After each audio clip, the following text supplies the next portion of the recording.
Welcome back once again to your channel. It's all about me and Dhruvi. आज पुन्हा एकदा आत्ता सध्याचं जे वातावरण आहे त्यानुसार मी सगळे टॉपिक घेऊन येत आहे तुमच्यासाठी. कारण महत्त्वाचं हे आहे की ज्या त्या सीझननुसार जे ते त्रास होत असेल जे बाळाला त्यावेळेस लवकर व्यवस्थित क्युअर झालं तर बाळाची इम्युनिटी देखील वाढायला मदत होते. आता सध्या तुम्ही पाहताय की मी याआधी पण व्हिडिओ बनवले होते की सर्दी खोकला झाल्यावर किंवा कफ झाल्यावर नेमकं काय करायचं, किंवा बाळगुट्टीमध्ये आपण बाळगुट्टीची सिरीज करत आहोत. तर त्यावेळेस पण मी सांगितलं की सर्दी खोकला कफ झाल्यावर नेमकं बाळगुट्टीमध्ये कुठले हर्ब्स द्यायचे. ओके. आणि आज आपण पाहणार आहोत की बऱ्याचदा लहान मुलांना कोरडा खोकला येत असतो, की म्हणजे थोडीशी हवा जरी हे झाली पास झाली तरी थोडंसं लगेच खोकला यायला लागतो आणि कोरडा खोकला असतो, तो ड्राय कफ ज्याला आपण म्हणू शकतो. तो कोरडा खोकला बऱ्याच काळासाठी राहतो आणि तो लवकर बरा होण्याचं पण चान्सेस कमी राहतात. म्हणजे बरा होतो पण त्याला खूप औषध पाणी करावं लागतं. मग अशा वेळेस आपण बऱ्याचदा पाहतो की बाळाची झोपही व्यवस्थित होत नाही, बाळाची इम्युनिटी वीक होऊन जाते, बऱ्याचशा गोष्टींवरती परिणाम व्हायला लागतो, बाळाचं खाणंही कमी होतं. कारण कुठलाही आजार असला तरी बाळाचं एक कम्प्लिटली फिजिकल मेंटल डेव्हलपमेंट जे आहे त्याच्यावर सगळं इफेक्ट करत असतो. म्हणून बाळाने निरोगी राहणं, बाळानेच काय प्रत्येकाने निरोगी राहणं हे फार महत्त्वाचं असतं. आणि त्यामुळे आपला हा प्रयत्न आहे की कोरडा खोकला समजा असेल तर बाळगुटीमध्ये असे कुठले हर्ब्स आहेत ते आपल्याला उकळून द्यायचे आहे. या विषयावरती आज आपण चर्चा करणार आहोत. अर्थात नेहमीप्रमाणे नवीन असाल चॅनलवरती तर चॅनलला सबस्क्राईब करायला विसरू नका. बेल आयकॉन दाबून ऑल बटनवर जेव्हा क्लिक करताल तेव्हा अर्थातच मी जेव्हा व्हिडिओ टाकतील तेव्हा ते तुम्हाला लगेच पोहोचतील, तुमच्या स्क्रीनवरती, मोबाईल स्क्रीनवरती येतील आणि तुम्हाला ते हेल्पफुल राहतील. ओके.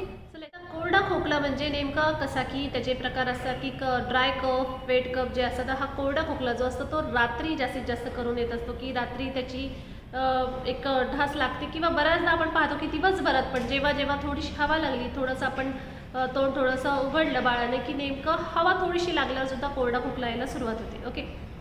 मग हा रात्री देखील येऊ शकतो आणि दिवसभरात अधूनमधून येतच राहतो.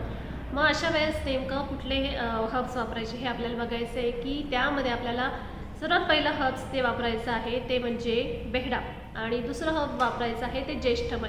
बेहडा आणि ज्येष्ठमध हे उगाळून घ्यायचं आहे आपल्याला, आणि त्याचा जे पेस्ट तयार होती ती आपल्याला, जर तुमचं बाळ 1 वर्षाच्या पुढचं असेल, की समजा बाळ 1 वर्षाचं झालेलं आहे आणि थोडंसं मोठं झालं आहे, त्याला कोरडा खोकला येतो आहे, तर त्याला मधातून तुम्ही चाटण दिवसातच 1 वर्षाच्या आतलं आहे तर अर्थातच तुम्हाला हे काहीही असलं तरी 2च ऑप्शन असतात की ब्रेस्ट मिल्कमध्ये आयदर द्या और तुम्हाला कोमट पाण्यामधून सरळ सरळ द्यायचं आहे, जेणेकरून कुठल्याही प्रकारचे साईड इफेक्ट जे आहे ते बाळाला होणार नाही.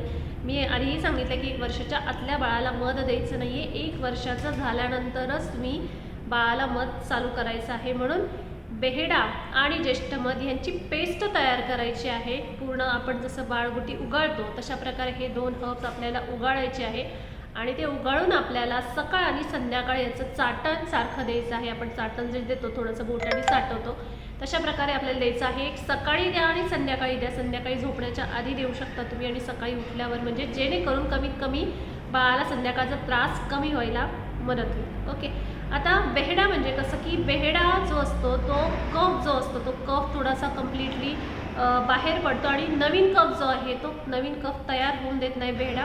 आणि ज्येष्ठमधचा पण अर्थातच घशाचे पूर्ण जे काही त्रास असतील, जे काही आजार असतील, कुठल्याही प्रकारचे त्रास ज्येष्ठमधाने पूर्णपणे बरे व्हायला मदत होतात. घसा धरलेला असेल किंवा व्यवस्थित आवाज निघत नसेल किंवा घसा बसलेला असेल किंवा कफिंग होत असेल, या सगळ्या गोष्टींसाठी ज्येष्ठमध संपूर्ण गुणकारी आहे.